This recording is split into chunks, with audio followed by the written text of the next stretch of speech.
I get this one all the time. Mutsa, you're so confident in what you do. How do I get confidence like you? As if I'm some superhuman, right?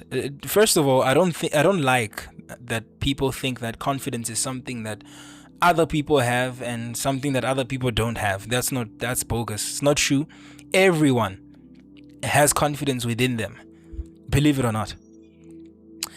And also at that same time, the people that you think are confident, half the time they're really human like you.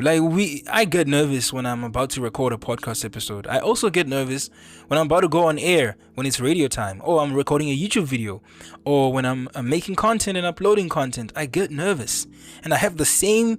I'm literally just like you, the same, right? It's not something that he's confident, therefore he's not nervous, therefore he is not anxious. I do get anxious and I do get nervous because I'm human. I am human. You gotta understand, the people you look up to in terms of that confidence aspect, they also have nerves within them. But the difference is they don't let the nerves get the final say. You do. You let the nerves get the final say in your life. You let the fear get the final say in your life. Now, at times, I'm not saying this as if I've conquered this. At times, I let fear take control of me in my life. Right? Now, let's tackle how to actually access the confidence that you already have within yourself. There's something called mental data, and there was a young gentleman I was watching on YouTube, and he explained this very well.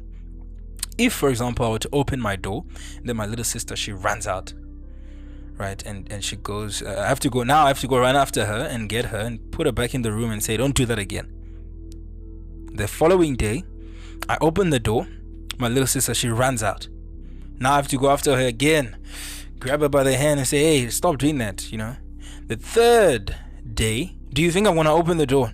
No, I'm not going to open the door, because with the data I've collected, I know that if I open this door, my little sister, she's gonna run out. Do you understand what's going on here? That's exactly how your mind works.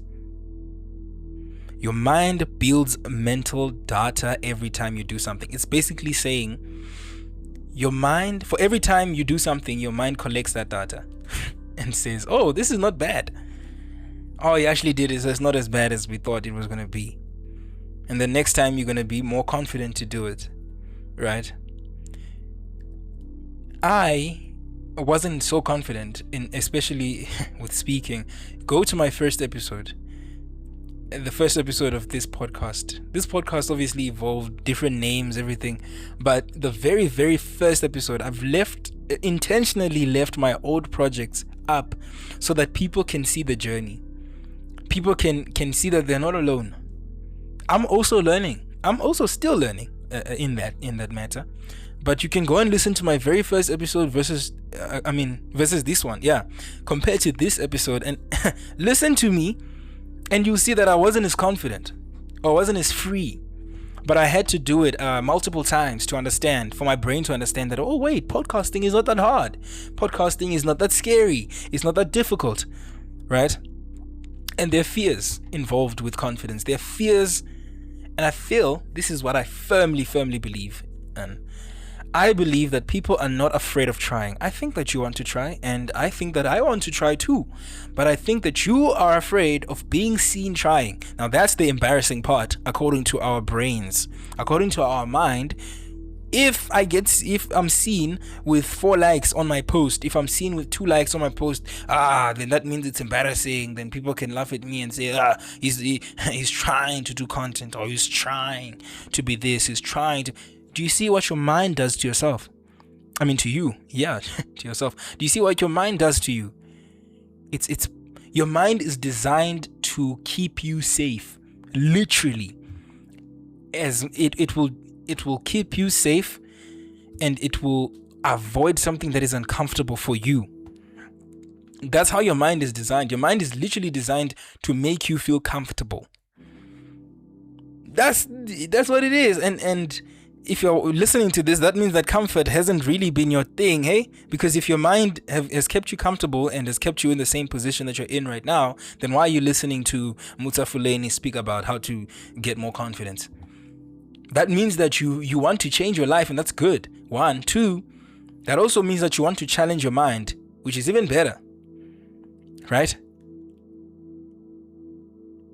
I love to do this because social anxiety, let's start there. Social anxiety, I get that topic almost all the time. There was a listener who actually requested that I talk about it.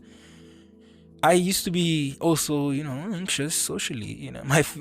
My very first speech in public speaking, I was 14 years old in front of, I don't know, about 70, 80 people, half of them being parents and the other half my peers. And we had to give speeches at school. I remember I'd practiced that speech so many times, enough times that I didn't even need to look at my notes. I could just say it because it was second nature.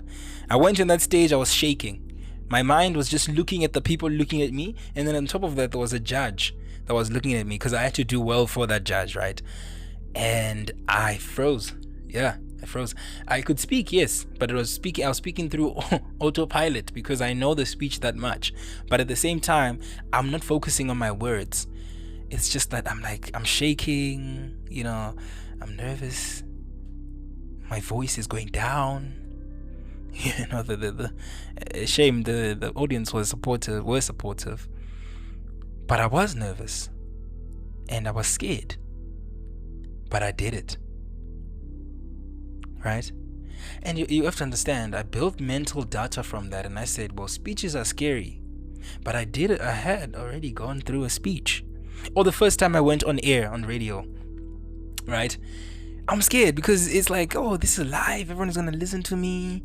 My family, my friends, people in studio. I have to get this right. If I mess up, then it's done. No. If you mess up, you learn. I went on there. I was nervous, obviously. And now I'm more comfortable on radio. You know why? Because my brain has been through it. My mind has seen that, oh, it's not that bad. And that's how it works. You have to give yourself a chance, but you have to do it. You can't sit and remain in comfort. Like I said before this point, if you're here, that likely means you want to challenge your mind. Then challenge your mind and do the thing that's scary.